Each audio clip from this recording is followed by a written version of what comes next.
Welcome to Master of Realms. Do you know that apart from 2D and 3D printing, you can also capture your best map movements with the capture feature here? Because in case you don't want to print the whole big map, but a shot of something that you have created. To capture the movement, simply click on a camera button here or press F using your keyboard. Now select the folder in which you want it to be saved. And it's done. Super easy, isn't it?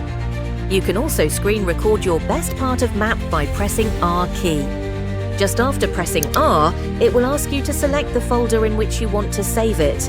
After that, it will start recording. While recording, you still have the control to zoom and move directions with arrow keys on your keyboard. To stop the recording, press the red stop icon there, or simply press R key again. After you are done, press escape icon here or press escape key to go back. Master of Realms, coming soon on Steam wishlist now.